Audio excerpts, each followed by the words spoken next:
이른 아침 기도의 자리, 말씀의 자리, 예배의 자리로 나오신 성도님들을 환영합니다. 우리 사도신경으로 함께 신앙 고백 하나님께 올려드리겠습니다.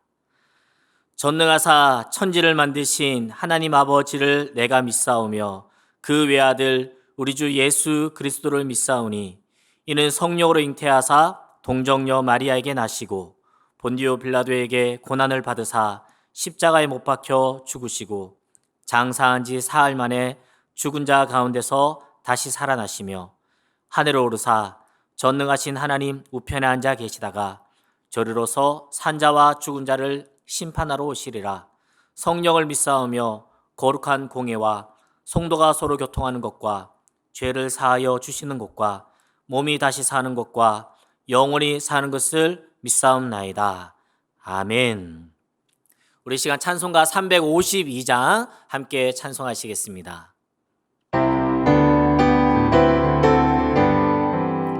십자가 군병들아 주 위에 일어나 기 들고 앞서 나가 담대히 싸우라.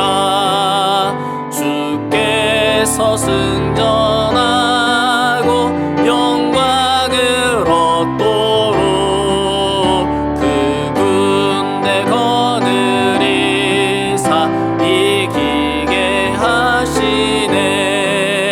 십자가 군병들아 주 위에 일어나 그 나팔 소리 듣고 곧 나가 싸우라. 수 없는 원수 앞에 주 따라갈 때에 주 예수임을 주사 강하게 하시네. 십자가 군병들아 주 위에 일어나 내 힘이 부족하니 주 권능 믿으라. 복음의 갑주 입고 늘 기도하면서 너 맡은 자리에 충성을 다하라.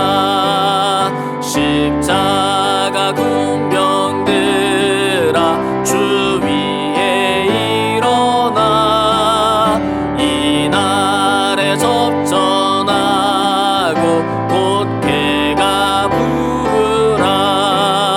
승전한 군사들은 영생을 얻으며 영광의 주와 함께 왕노릇하리라. 아멘. 함께 살펴본 말씀은 잠언 21장 말씀입니다. 잠언 21장 23절에서 31절 말씀 함께 하나님 말씀 읽도록 하겠습니다. 입과 혀를 지키는 자는 자기의 영혼을 환난에서 보전하느니라. 무례하고 교만한 자를 이름하여 망령된 자라 하라니 이는 넘치는 교만으로 행함이니라. 게으른 자의 욕망이 자기를 죽이나니 이는 자기의 손으로 일하기를 싫어함이니라. 어떤 자는 종일토록 탐하기만 하나 의인은 아끼지 아니하고 베푸느니라. 악인의 재물은 본래 가증하거든 하물며 악한 뜻으로 드리는 것이랴. 거짓 증인은 패망하려니와 확실히 들은 사람의 말은 힘이 있느니라. 악인은 자기의 얼굴을 굳게 하나 정직한 자는 자기의 행위를 삼가느니라. 지혜로도 못하고 명철로도 못하고 모략으로도 여호와를 당하지 못하느니라. 싸울 날을 위하여 마병을 예비하거니와 이김은 여호와께 있느니라. 아멘. 이 말씀으로 이김은 여호와께 있습니다 라는 제목으로 함께 하나님 말씀 살펴보겠습니다. 어린 시절부터 많이 접하는 전래 동화에 공통적인 메시지가 있죠. 바로 권선징악입니다. 선한 사람은 복받고 악한 사람은 벌 받는다라는 이야기이죠. 그러니까 착하게, 선하게, 의롭게 살아라라는 교훈을 담고 있습니다. 성경의 메시지도 이와 큰 물주기는 비슷하게 가는 것 같습니다. 하나님께 순종하는 지혜로운 의인은 형통하게 되고 어리석은 악인은 심판을 받는다라는 메시지가 잠언 말씀에 가득합니다.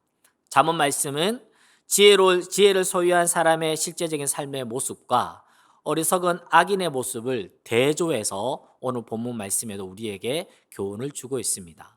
첫 번째로는 악인은 망한다라는 겁니다. 악인은 망한다. 의인에게 있어서 정의를 행하고 공의롭게 사는 것은 즐겁고 기쁜 일입니다. 잠언 21장 15절 말씀.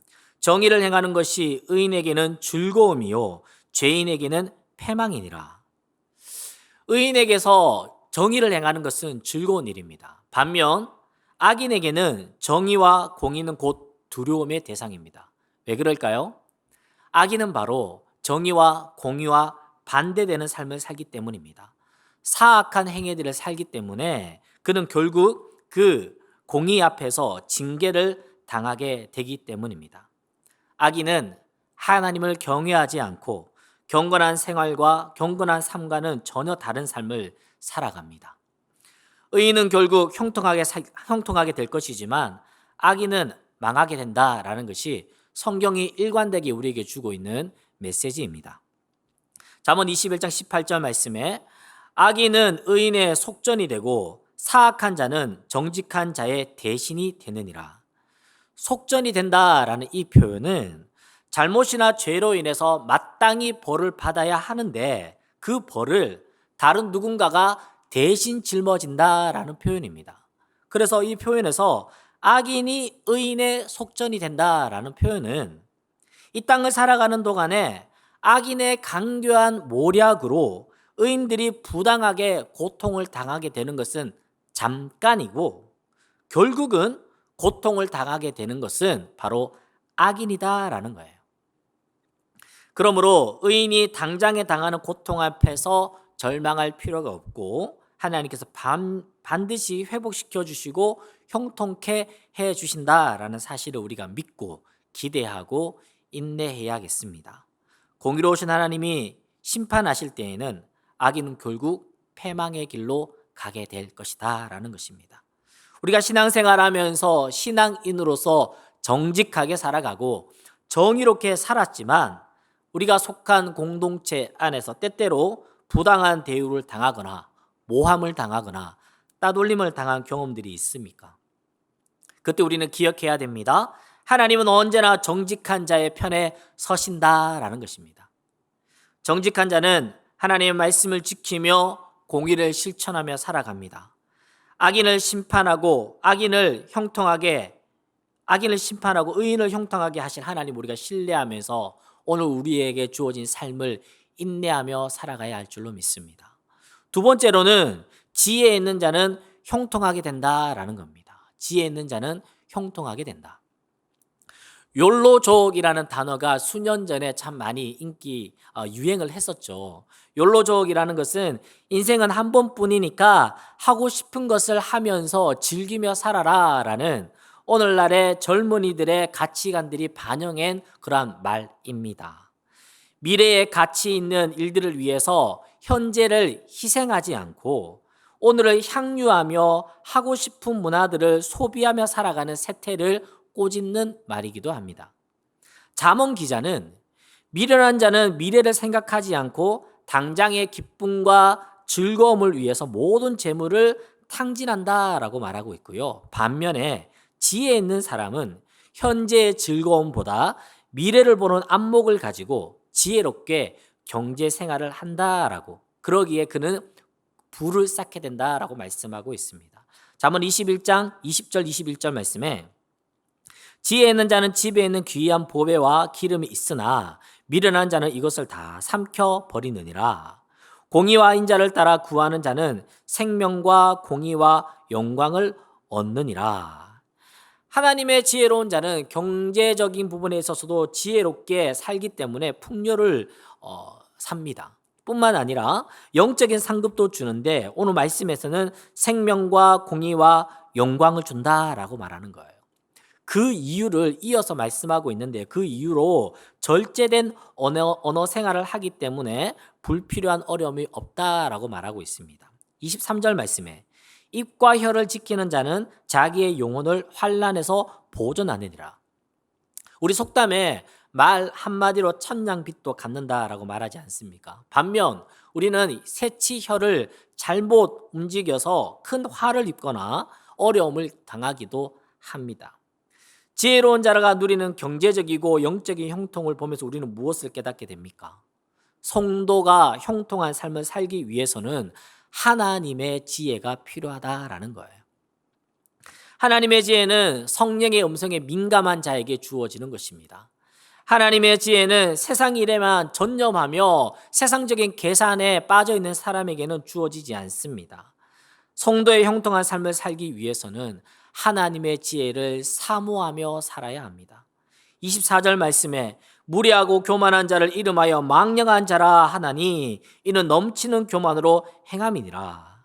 하나님의 지혜는 하나님이 우리를 창조하신 본래의 목적대로 하나님을 경외하고 하나님을 영화롭게 대하며 하나님 영원토록 즐거워하는 그러한 삶, 나의 교만과 불순종을 벗어버리고 겸손과 순종의 부드러움을 갖는 자에게 하나님의 지혜가 주어지는 것입니다.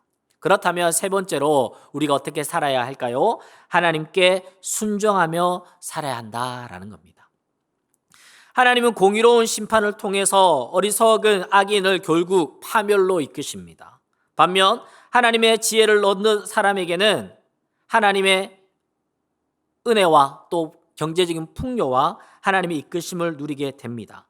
잠언 21장 25절 27절 말씀에 게으른 자의 욕망이 자기를 죽이나니 이는 자기의 손으로 일하기를 싫어함이니라. 악인의 재물은 본래 가증하거든 하물며 악한 뜻으로 들으는 것이랴. 세상에서 손꼽히는 모든 방법들을 다 동원한다 할지라도 하나님의 능력에는 미치지 못합니다. 우리는 하나님의 지혜와 하나님의 능력, 그것을 우리가 절대적으로 순종하며 따라야 할 줄로 압니다. 모든 지혜와 능력은 하나님께로부터 나옵니다. 이 모든 능력의 근원이 바로 하나님이십니다.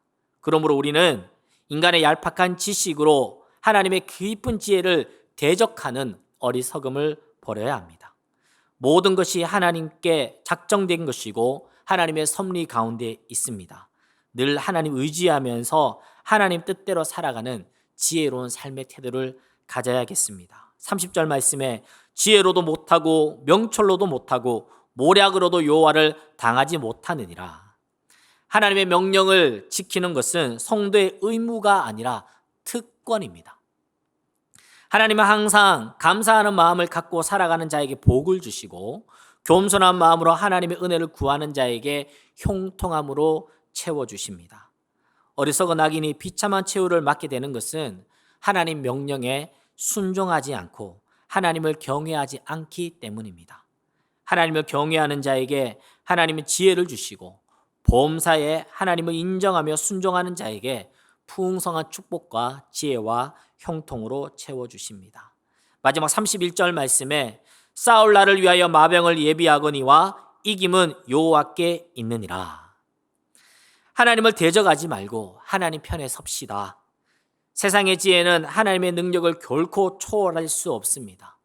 언제나 하나님 앞에 전적으로 순종하며 살아가는 우리 모두가 되면 좋겠습니다. 말씀을 맺습니다.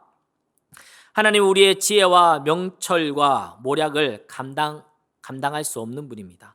모든 능력의 원천이 되시는 하나님, 그 하나님의 작정과 섭리를 우리가 신뢰하면서 모든 이김은 여호와께 있다. 이 말씀 기억하며 하나님 편에 서서 하나님 말씀에 순종하는 삶 되시기를 축복합니다. 기도하겠습니다. 의로우신 하나님, 악인의 일시적인 형통에 유혹받지 않게 하시고 하나님의 형상을 닮아 정의롭고 정직하며 정결하게 살아가는 하나님의 자녀들이 되게 하여 주시옵소서. 의로우신 하나님이 결국 악인은 패망으로 의인을 형통케 하심을 믿게 하옵소서. 이기면 여호와께 있습니다. 하나님 편에 서서 끝까지 하나님 말씀 붙들고 순종하는 오늘 한날의 삶 되게 하여 주시옵소서. 예수님의 이름으로 기도드립니다. 아멘. 우리 함께 이렇게 기도했으면 좋겠습니다. 잠시 세상에서 악인의 형통에 유혹받지 않고 하나님의 자녀답게 정의롭고 정결하며 정직하게 살게 하소서. 두 번째로, 모든 이김은 여호와께 있음을 믿고 모든 능력의 원천이신 하나님을 전적으로 신뢰하고 순종하게 하소서. 이 기도 제목 가지고, 또한 개인의 기도 제목 가지고 함께 기도하시겠습니다.